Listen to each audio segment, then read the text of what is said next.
All right, guys, we're actually going to be doing an interview with Bruce Friedman in this episode. He has such a great, lovely narrating voice. Here are a couple of his, eloquent speeches he has done. You must have blessed the content of this book by default. I'm going to read from it. Lots of people have butt sex. Like, so what? Did you know, biologically speaking, the rectum is cleaner than the mouth? When I started jerking off, almost every time I get close to coming, I realized I hadn't locked the door. He takes a pipe out in a tiny wooden case and he pinches a bit of greenish looking stuff, puts it in the pipe, and lights it up. I'm a rag doll. He's doing Okay, things to Mr. me Friedman. I don't Mr. want. Friedman, Yes? can we please? If you will turn off the mic, this book goes away. Otherwise, no means yes. Yes means anal. If you're penetrated, you're no longer male because that's fucked up. I can't. And my favorite, what kind of a job? Hand or blow? Think it over, revisit your rubric, make it right. And he has also made a great, huge impact into the LGBT community. I mean, poor, tragic Bruce Friedman. Doesn't he realize that every time he turns around, they're calling him anti-Semitic names, wherever the hell he is, those people? I mean, regardless, he's too stupid to realize that these Christianist crusaders wouldn't think twice about disposing of him once he's fulfilled his obligation to them. Also, does anyone suspect that maybe there might be an abundance of, quote, better lesbian porn on his hard drive? Just saying. Oh, hard drive? These stories, I hate the term conservative activist because activism indicates creating positive change. And the progressive and there are Christian activists who are in the they are trying to portray their religion in a better light than it often gets, and they're trying to help people in the way that Christianity's actually meant to be. This is a right-wing zealot who wants the book burning and the ignorance because he's afraid of other people learning things that he disagrees with. There's a lot of people I disagree with. They should have the right to learn and educate themselves about their issues. So, as you can see, he is well endeared in our community. Lots of people love him right now. So, other than that, I will be jumping in this episode. If there's certain things I find interesting, I'm going to kind of expand on them. Might pause, just put in my 2 cents just to, give a little bit more background knowledge. I thought this was a pretty cool experience, kind of having a conversation with a guy who's self-taught, so to speak. So, without other ado, man, here you guys go. Here's the interview.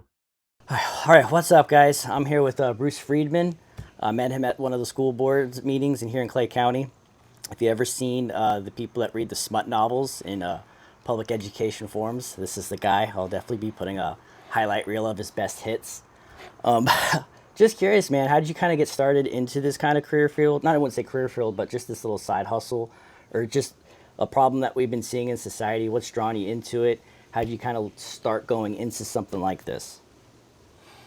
My son is now in college. When he was in kindergarten, they introduced Common Core curriculum in New York. That material, it caused a burden on our family. He went to the same school system I went to. I came out okay. I figured he would come out okay. Kindergarten, he was getting 3 hours of math homework every night. Something's not right. I took a look at it. The methods and the algorithms used to perform Common Core arithmetic are anti-human. There are some circumstances where if you were really bad at math, they might be of assistance to you if you had no abstract abilities to conceptualize. But for anybody who's capable of thinking, it's a burden, and he was suffering. I'm a math guy. Despite all the books and all the activity around them, I'm mathematically minded. So yeah, it's an analytical perspective. I took the time to learn the Common Core methods, which are dreadful, and to teach them to him because he was being graded by how well he used them, not if he got a correct answer. That's the big thing too. Is public education is now quantified people into test taking. It's very binary how they look at people and evaluate kids all throughout the high school system. So Common Core divides families. Your parents don't know how to do this kind of math. You shouldn't rely on your parents. You shouldn't trust them. They don't know anything. That's the seed that it plants. So I had to make sure I knew something. I learned it. I taught it to him. Then I taught him familiar algorithms. Some of us might know it as Saxon math, but it's old school regular counting algorithms. And there are other ways to do things. It's a good one. All right, guys, here's a little scene where I'm going to put my 2 cents in. I actually have never heard of Saxon math, didn't know much about it. Still don't understand the process of it, but it kind of led me down this little wormhole of just, understanding education and mathematics. And it's kind of fascinating, man. There's like so many different ways to get 4 plus 4, yet mathematics is very binary and black and white. But when it comes to the education, actually translating knowledge to another person, there's so many different ways that we can go about it. And I think that's something that we could reflect on. If for whatever you guys don't know, if you haven't studied Common Core, it's strictly the same thing, statewide, countrywide. Everyone's getting the same source material, when in fact all of us do learn differently. So I think that's something that should play into consideration when we kind of think about modern education and what education needs to look like going forward. So, all right. Other than that, back to the scheduled program. And then I taught him, because I have a bright boy, how to do it without a pencil. I said, there's nothing that's going to happen between now and the end of 6th grade that you need a pencil for. Oh, He's got a good brain. So you'll know when you get the answer right, because it'll feel right. Okay. So then homework that would take 3 hours normally, now it took 6, because I made him do a lot of extra work. And then he really started melting down. But we got past that. We learned the algorithms that he needed to know to get an A in kindergarten. I don't know why that was important. You could get a B, kid. You're allowed. Yeah, at And- those younger ages. And in the end, we left him in the same public school system that my wife and I, had gone to. Come 1st grade, he got a teacher that was not old school, that was not flexible, and she caused considerable harm to my son. So much so that by the end of 1st grade, we pulled him out of public school forever.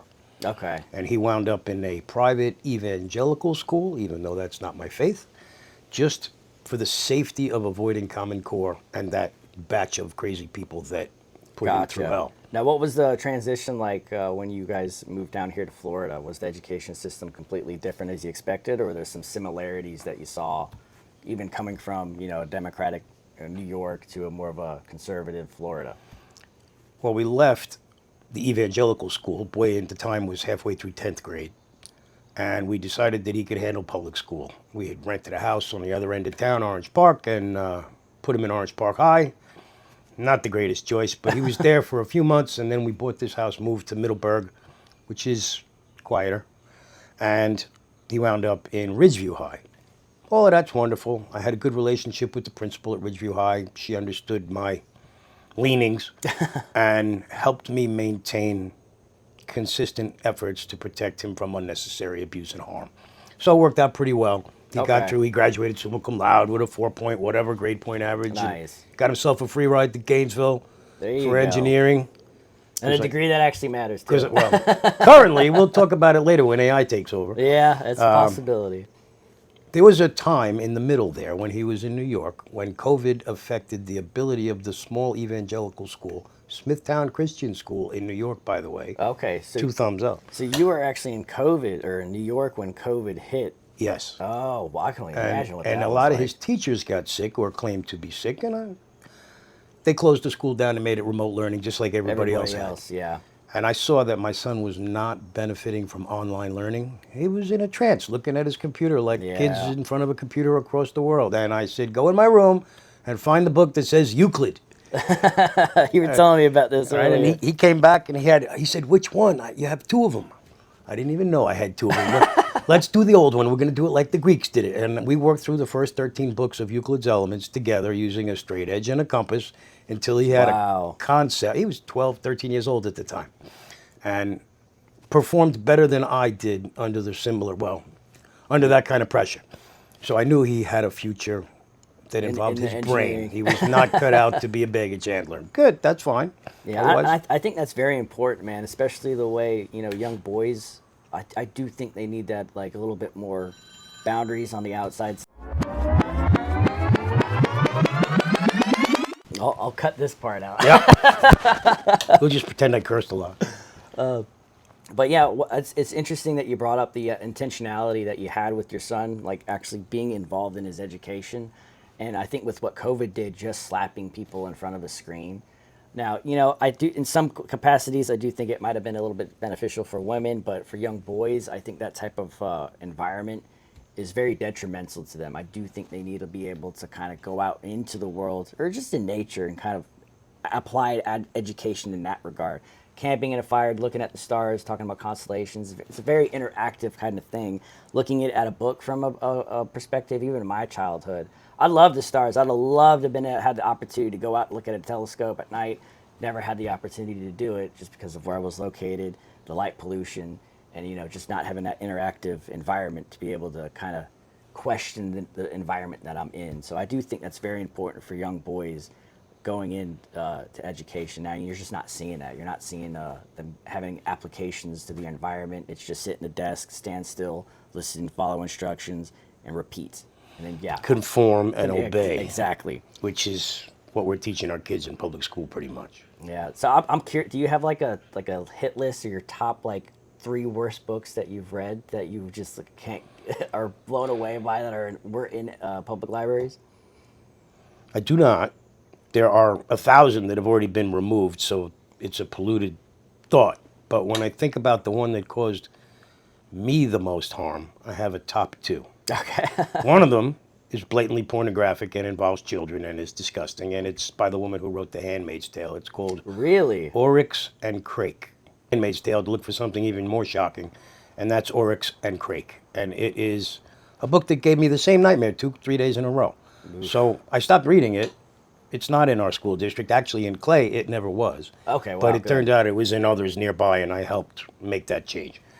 The other book, which is not pornographic, but kind of borders on it, is a book for, in theory, it's for young readers, like maybe 5th grade and up.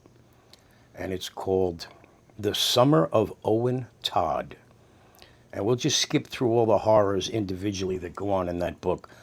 The goal of the book, in my opinion, is to teach children who are suffering sexual abuse to shut up, suck it up, and take it, because telling on the bad guy is only going to make things worse. That is the wrong lesson to teach a child to the greatest extent possible. Yeah, to have a book like that out. I cried for it. Took me 2 weeks to read it. You know me. I read a minute a chapter. It took me 2 weeks to get through this book because I just wanted to see where could this possibly get better? Is there a moral at all? Somewhere? Like, this is just misery. And I happened to be at work when I finished reading it, and I found a little quiet corner off in the back, so I could just go sit and cry because I couldn't get clean fast enough. This book soiled my soul. I got home. I wrote my report. I sent it to the usual players in the school district, and I copied the governor. DeSantis got the same information that I had just burdened my soul with. The book was gone in 24 hours. It did not conform to the requirements of policy and procedure. Anybody who took one look at my report knew that this was bad news, and it was gone. That kind of express lane treatment of a particular horror, I've been unable to duplicate that. That's what we need. We need a faster way to get this crap away from our kids. Well, it makes you wonder how these books are just slipping through in the first place. It's just... I don't wonder at all. All the entities involved are corrupt. Yeah. The unions, the publishers, the vendors, the librarians, the American Library Association. They're all an incestuous bunch of monsters. Yeah, well, everyone has their part to play. Did you read or have you looked into the UK rape report that came out a couple days ago? Yeah, 50 years, 250,000 girls. 250,000. So, and in the same and that's being polite. Yeah, that's the ones they've been able to track. And what's so scary about that is you look at that report and you see how the institutions that were there to protect those people were actually there, in a sense, to corrupt it itself. They became a part of the problem. The social workers. I heard they brought the girl back and said, "Have fun with her." Yeah, I heard one of the social workers ended up marrying one of the young girls that he was supposed to be protecting, and it's just like, what is going on? Where's the buck stop? Who's taking an accountability? And in some cases, there's just ignorance being played all over it, and it's just sad to see. And I do think there is some similarities with that system and just how you look at the education system. I mean, it's government corrupts, absolute power corrupts absolutely. So that's kind of how I look at it. Now, what's interesting, when we have talked earlier, there was a book that you mentioned. It was Game of Thrones that you had said you had kind of pulled out from public libraries, and it got me thinking. One of the books that I got into at a young age, might be questionable for me to read it, was Terry Goodkind, the Sword of Truth series. And even in the first book, this definitely was a book for adults. I mean, like, just quantifying, I think the book was like almost that thick. It was a huge monster. But it was the first I time I read that one. It's overall it's a great. I'd highly recommend it. The author got ripped off, or a lot of people don't like him. They think he took a lot of stuff from J.R. or Tolkien. It's a good place to take things. Yeah. So I'm thinking about it, I'm like, okay, he probably did take a couple things. That's like off C.S. Lewis took things from the Bible. Like, what are you supposed to do about that? Like, there's worse So, places you could go for source material. Yeah, but I thoroughly enjoyed the book. But it was my first time being exposed to language that was like, I couldn't grasp the fact that someone could be so detailed or so imaginative with with language. In my way, it was a good experience for me. But then I did have a mentor like my dad at the time. He was the one kind of explaining certain things about the book that would come up, and it was good to have something like that.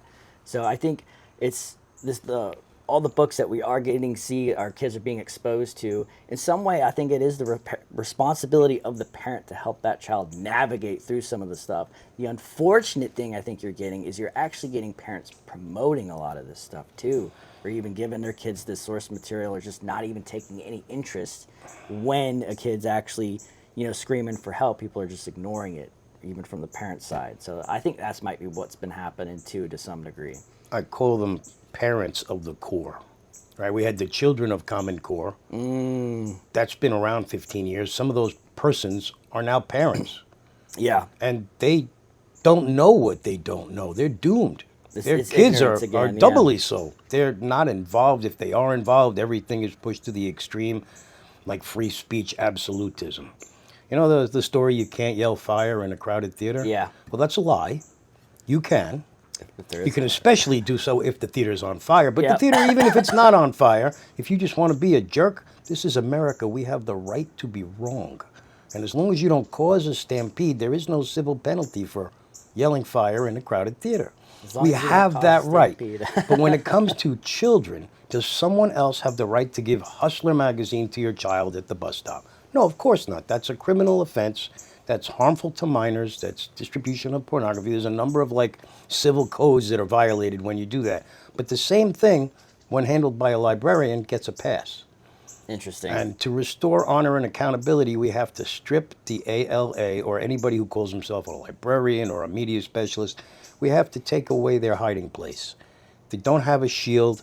They can't hold up anything that stands between wholesome goodness and your children's souls. We can't let them have that, because look what they've done. They filled the libraries with porn and misery. Yeah. Our kids have a mental health crisis on a scale we haven't even begun to grasp.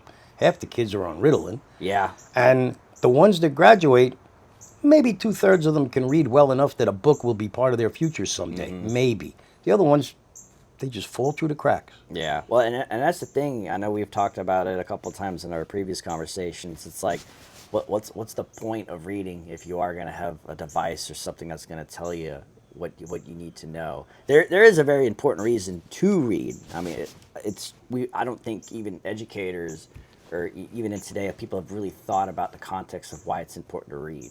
I mean, for me personally, I can listen to audiobooks for hours. I think I got 4 months on my phone. I can listen and listen and listen. But the actual activity of reading itself, it makes you 100% focus on one thing, and that's the book. When it does come to audiobooks, I find myself, I can listen, I can do something else. And so I'm a little bit a part of that generation that's like, hey, just let's focus on one singular task and complete it. So there's something about flipping the pages with your fingers, man. And I've actually noticed that just doing it with the Bible specifically. So you have to take that time to go do it. And I think today's society has struggled on focusing one singular task. So It's a TikTok. They all have a 30-second attention span. I suffer from the same thing. Yeah, when I it's- flip to something that my friends send me a million things related to education. You have to see this. No, I don't. I just delete it. I'm busy. yeah. Last year, I completed 800 detailed book reports. Ugh. That's more than 2 a day, every calendar day, all year. Read the book, write the report, copy the report, upload the report, get it submitted to the county. Twice a day. That's No a matter lot, what man. else. I got the lawn mowed. I got my son raised. I had some fun with my wife. I took a little vacation and squeezed my dad for his 86th birthday. Good things happen. But otherwise, all my waking moments were dedicated to that task. And when somebody sends me something you must see, I'm offended. Like if you recommend, here's a great book you should read. No. I got the next 6 months reading at least laid out on my bed right now. Oh man, so I see why you take a month off on your birthday month. Yeah, well, it turns out it's only 3 weeks between the 4th and the 25th. I have promised myself, my birthday gift to myself is not to read, and I've been true to that. I have not read a single book since June 4th. Good on you. And I'm sleeping a little better. Poquito. See, what's fascinating is in some ways I do what you're doing just with the generational lag. You're doing it with the books. I see it in the online content that we're promoting. Man, there's some stuff that's out there that's designed for kids, and just watching 30 seconds of it, I realize I'm losing brain cells watching it, just how quick and how flashy everything is. And what's unfortunate is I'll do some more deep research on some of that channel, and it's a Christian family that goes to church every other Sunday, and I'm like, do you not see the polarity of kind of some of the stuff that you're posting out there? But I mean, I'm not judging or anything. There are some like good feel good stories, but there's so much duality on how people present themselves online and the message that they put out, how heavily curated something is to get the message across. And I mean, that stuff can be very damaging too if the parent's not highly involved. And even that being said, I think a lot of parents restrict it, and then once that restriction's lifted off, they're open to the wild, and they have all of the feather. They could just go anywhere they want, and there's no structure going into educating kids on how to manage the cell phone itself. Some schools are completely removing it, and they're just imagining it doesn't exist. But how does that prepare a kid when he goes out into the world? He does have the world's smartest computer in his pocket. How does he use it, and how can he navigate it to actually for it to become a tool instead of him becoming a slave to it? I don't think there's any kind of instructional or program. Parental involvement is key. Yeah. Having parents with a strong moral code, a decent upbringing, and a soul is a grand advantage we'll call that privilege. When my son was still in New York in the private school, if he had a question and I couldn't answer it, I have reference books, scholarly texts available. Most of the things we didn't have to solve on the internet. Like, just Google it. Well, Google could lie to you and you'd never know. Google it is not an answer for life. Yes. And AI is not improving that much. So you can't see it right now because it's buried behind all the other crap. But I have a closet full of really good books. I like to study ancient history, ancient science, ancient math. I read Mayan petroglyphs and Babylonian cuneiform, and I would be inclined to read better stuff, but here we are. I'm reading the world's worst books. When we're done clearing a path, there is a conceivable light at the end of the tunnel. Yeah. We need to talk about what to put in its place. What kind of books do you want your kids to have access to? Yeah, there could be a couple of fluffy Archie comic books, something lighthearted. It doesn't all have to be scholarly. I'm not a monster. But I don't know, but like the lady has sex with a squid, a book by Tommy Maguire. And he's a guy who wrote Wicked. Okay. And the book is very different than the play or the movie. The book is quite wicked. I had that removed. Weeded, whatever. Anyway, there's another book by the same author, and it's about this lady. And at the end, she basically says, once you go squid, you never go back. Oh, like, man. she's really having a great time with the squid. What lesson, what message have we sent our children? Nothing good. Yeah. Nothing good comes out of this. Right? There's a board member, her son had been busted for trying to get himself involved with a small boy for sexual activity. A board member? Yeah, I'm not going to name the person. no, There's no yeah. point. But that's still a case that's pending. But he admitted it to it. When he got caught, it was, part of a sting. Wow. This man, who's supposedly autistic or in some other way developmentally disabled, I don't really see how that has anything to do with being a pedophile. There's no excuse. There's no pass. Yeah. And the point is, where did that person, who was raised locally, get a porn addiction that led to this adult behavior? All of this starts with seeds being planted young. Exactly. And it's not high school, it's earlier. This is the foundation is the nuclear family. So, and you are harping on a point I've noticed too, is if there is a young kid, anywhere from like 14, 15 to even almost 19, 20, and you look at all those choices he's made, he's, on going to jail for like 20, 30 years, you ask yourself, how did he get to that point? And there is a funnel that goes to the parents. Now, I'm not saying, the son should suffer the sins of the father, because I kind of do think when you start thinking about that, you can see how that could come across.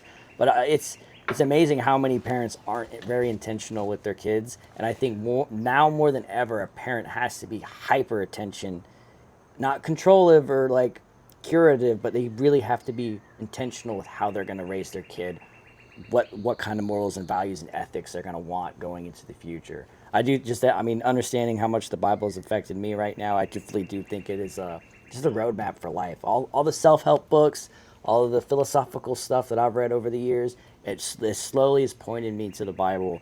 And it's, one of the things that's definitely been foundational for me kind of getting into those books and actually really reading how intricate all of it is. It's definitely, you have to come at it from a very analytical perspective too, in some degrees. I'm a Jewish man. My Bible is the 5 books of Moses, the Old Testament. Yeah. And that's something that I have in common with the other persons in my household. We all have the same basis in faith, but when they say their Bible, it's the New Intermediate Version, it's the King James Version. My wife was raised Roman Catholic. I've read them. Mm-hmm. Their interpretation of the 5 books of Moses is very different. Okay. So when I look at like the deepest, rawest, most pure to the intent of the author, I go back to the Aramaic, I go back to the Hebrew, I go back all the way as far as I can to the limits of the historical record, and I look for the best available information. It's the same when I study Mayan or Babylonian or Egyptian, and it's what I am. I'm a nerd. So when I'm sitting down and we're talking to these people on the other side of life who say that one of the most pornographic books that ought to be banned from schools is the Bible, well, having read it, multiple versions, multiple times, multiple faiths. I also read the Quran and the Bhagavad Gita, and I don't limit myself to what's assigned at temple. I read everything. The Song of Solomon is the raunchiest, naughtiest thing I've found in any biblical text. It is pushing the limit on what you should let a kid read. Yeah. It's more than a little provocative, it's prurient. I like and that term. Outside of that, which is not a great song, it's a little song, and all right, it's naughty for a reason. Outside of that, there really isn't anything that even remotely approaches the level of the crap that I found in our kids' hands in these schools. Yeah. The saving grace is we have a literacy problem in this community.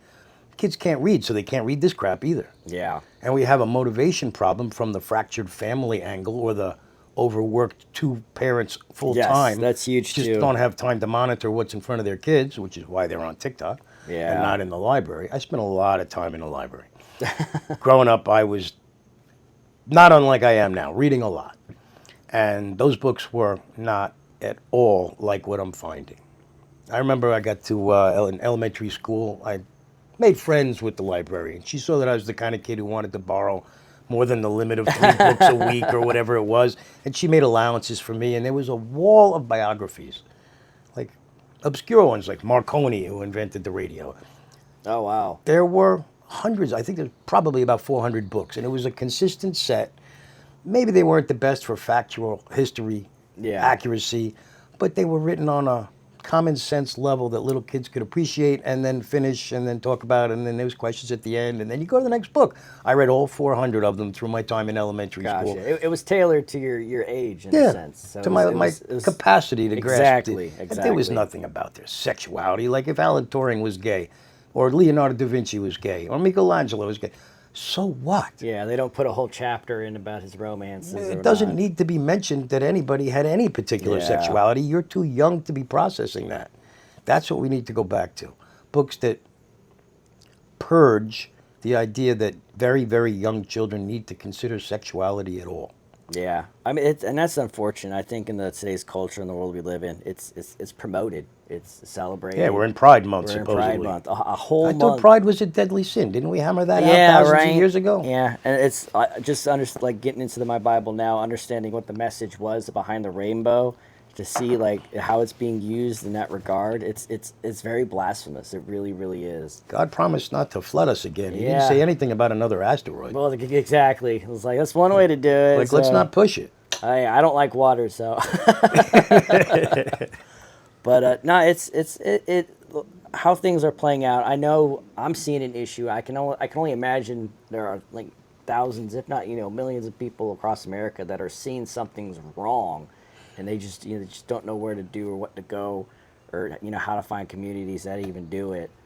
And I think that's important. I think parents need to start going to their school board meetings to actually see what the schools are actually talking about. I think the end of our meeting where we met, by the end of it, how many parents were left in there in a school that supports 40,000 students from what I looked up? A dozen top. Yeah, so you got like 12 parents with the student that goes about 40,000 into this school system in this area. And it's just like, yeah, I'm not seeing even the parents kind of show up. It's like The meetings are dragged out, filled with fluff. Yes, you I have did to notice listen that. to 45 minutes to an hour of unrelated crap before you even get to the business of the day. Self-promotioning, just pulling out They're numbers. boring that show as could themselves. be. You can ask a question, but they absolutely will not answer you. Mm-hmm. They're under no obligation to answer you. You could say, what happened to Johnny on Thursday, and maybe they'll even lie and say, we'll get back to you. They don't care. They're completely detached. Their goal is to maintain the status quo. And I'm not talking about good versus bad admin or board member. Simply all of them. The status quo is their meal ticket. It must be maintained. So now they got a budget shortfall, millions of dollars. They got a flat or declining enrollment despite growing population in the community. Oh, I've done research on that. It's only going to be declining in the future. We're not having enough kids to support what's going on. Well, So, we could always take in some illegal aliens and throw them into the mix, but that's not looking good in no, Florida. it's not gonna be a That was good the plan thing. in New York. I could tell that years ago, and that it's working for New York to that extent. They're going to bankrupt themselves too. We want honor, we want accountability, and more than that, we want effectiveness. We want the school to effectively, safely educate our children so they can perform in society, become productive members, pay their taxes, raise their kids, keep the pattern going. The parental status quo, we want that. We want to bounce a grandkid on our knee. Yeah. And instead, what we have is 92 genders and TikTok chaos and short attention spans and a lower, endlessly declining birth rate to the point where we're putting ourselves out of business. Out of very high risk of collapse when you really think about it. So if things don't change, which unfortunately with how these numbers go and it being almost generational, it's going to have a lasting impact because you're even if we were to fix it today, there's still going to be an over imbalance of older people to younger people. Absolutely, we're there right now. We're going to have to pay out Social Security. I'm not going to get any of that, so I still get taxed on You'll it. get it, but it'll only be able to afford a candy bar because the dollar will be devalued to that extent. And even if I do get it, even if they do start funding it, they'll only be taking from my kids just to pay me and what they promised. We're only robbing our kids for our futures of our kids. We've already sold out our grandkids. Yes, It's too late. The damage is done. So at what point, when does that stop? So unfortunately, I don't see an answer to that. I think it's in the nature of history. We've seen it before, just studying it many years. But preparing our kids for what's about to come, I think that's kind of a good starting point. And so that's a tough thing to do, even for an engaged team. Mm-hmm. My son, who's studying to be some kind of engineer, probably mechanical, electrical, computer. We'll find out later. Yeah. Is that a career path that's going to be needed in the future? Can AI do that better, faster, cheaper? Yeah. Or at all? I don't know. I think for his generation, I think it'll be an exceptional tool that he'll have to integrate. I don't see it taking that part of the industry too quickly. 10, 15, 20 years, maybe you're going to start having an impact at that point. But it's definitely an asset that he needs to be taking advantage of to stay on top of it. Not looking at it as like it's an evil that needs to be pushed away. That's not going to work. Yeah, you have to be able to integrate. Humans are very highly adaptable to their environment. The issue we're having is our environment is changing so rapidly that it's even affecting us. Even though we're creating it, it's changing us in the same time that we're creating it, if that makes sense. It does. So I'd like to see the AI. I've been working with developers for the last 6 months, a year, maybe more, to get this off my plate. Why do I have to be the guy to read these terrible books? They hang on your soul, they affect your sleep, they mess with your appetite. They're miserable. And I'm reading them so our kids don't have to. So it's like, all right, I'm taking one for the team. There's a little martyrdom in there, which is not what I cut out for, but here we are. If I can get AI to do it to some level of satisfaction, then I can withdraw and submit AI-generated reports. We've started doing that in the last few months. Okay. Very carefully selecting them. You might have noticed I'm a little sarcastic sometimes. Well, that carries through in my book reports. So AI doesn't have the capacity to put additional focused pressure on a particular group. Like I could say, write a book report that helps me get this book removed from kindergarten because it has sex in it. And AI could do that Yeah. to some degree of success. I would even give it an A-. It'll do a fair job on that. But I can't say, while you're there, could you please embarrass the school superintendent? Yeah. Could you take the librarian in this particular library and stick her nose in it and make her sorry that this book slipped through the cracks? Gotcha. It can't do that. It doesn't grasp the bigger picture of what it takes to make a book move because it's a momentum problem. Well, we've already spent the tax dollars on it. We might as well keep it. Some kid might benefit from it. That's always the story, even if the story is all about suicide and self-harm with cutting. Yeah. Some kid might have been wrestling with their demons and, well, then you lock this book up in a therapist's office and the therapist only takes it out when the parents say it's okay. You don't just put it on the shelves. That's what they've been doing. Just put it on the shelves. Yeah. Do you remember when you grew up, a lot of girls doing self-harm with cutting? It wasn't as major as it is now, but It was unheard of when I Yeah. grew up. I It's believe a it. seed that was planted by books like this. I'm sure somebody self-harmed themselves for thousands of years. It must have existed. Yeah. You know, I get annoyed sometimes. I like to pluck my whiskers. But to constantly harp on it as if this is a solution. Oh, how good it feels when the blade crosses my wrist. Yeah. What's wrong with you? Yeah. Well, How about we it's- teach kids how to like plant seeds and grow vegetables? Yeah, or it's just cope in the right directions. But it's going into culture too. You think about those books that promote it. The first thing that popped in my head was the 13 Reasons Why that was on Netflix. That's Jodi Picoult. Yeah. She used to live in my hometown, or I used to live in hers, however you want to look at it. Oh wow. Yeah, I've had words with that young lady. All her books are gone. There's a few in Clay County that were co-written with her daughter, Samantha something, and those tend not to be pornographic. Those remain, but everything else that had her name on it in Clay County is out. Okay. And I'm working on Duval now. Nice. Oh, so And- you do spring from different counties too. I got a team in Nebraska that's wiping the library clean of all the same junk I've gotten rid of here. Nice. It's just doing what it's supposed to do. Why? How many people need to read this crappy book? My reports are honest. If you don't like my bad attitude, and I have a bad attitude, then just take the pages and go copy a clean copy, minus all of my snark and notes, and submit the pages. The pages will do the work. Yeah. The content doesn't change just because I have sarcasm on my side. We're going to have a pushback that will eventually reach the attention of the federal courts. It's kind of there now with the ruling on Mahmoud v. Taylor, which was Okay. a bunch of Muslims that wanted the right to opt out of 92 genders in the sex ed curriculum. And they were successful, That's partly wild. because they were Muslims, Yeah. because the world's a strange place, and partly because parental rights trump all, common law, universal law, man's law. But we're living in this country in this weird configuration now where that's not always going to do you any good. Yeah. Personal sovereignty is sort of traded on behalf of the greater good. I'm not a greater good guy. If you tell my son he has to self-sacrifice on behalf of some greater good, I've taught him what to say, and we won't say it on camera. There'll be none of that. Anybody gets in your way between you and existing, you run them over. Nothing wrong with that, man. So self-preservation, self-interest is not selfishness. There's a book called The Rainbow Fish. I feel like I've heard that one. The fish is the most beautiful fish ever. Everybody is jealous of his beautiful scales. Oh, Mr. Fish, you know, it really wouldn't hurt you if you just gave me one of your pretty scales so I could be pretty too.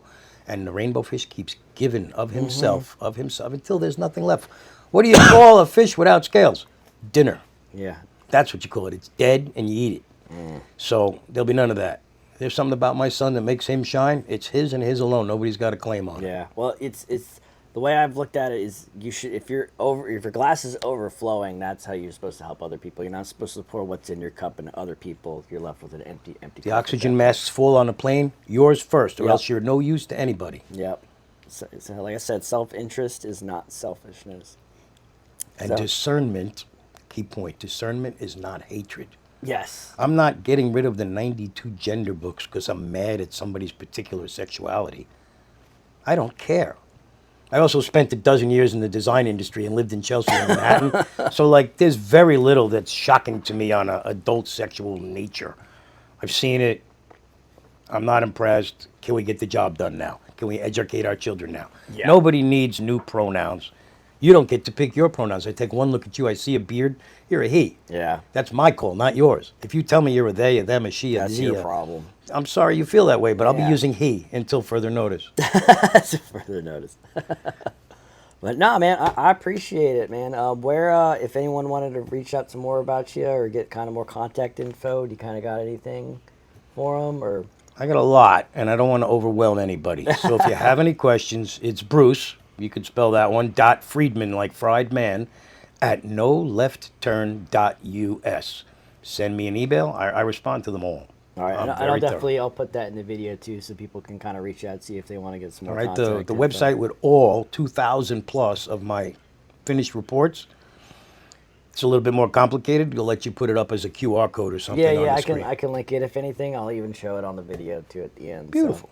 So. Well, all right, guys, I appreciate it. I think this was a pretty good first take too, actually, wasn't it? If you want to do anything over, you give me a holler. I'm flexible. Yeah, no, that worked out perfectly. Thank you. All right, there you guys go, folks. That's kind of wrap up the interview. I am gonna link you guys his website in the description. Here's a little quick highlight reel of what it looks like. Appreciate it, guys. Got any comments or feedbacks? Feel free to reach out. Thank you.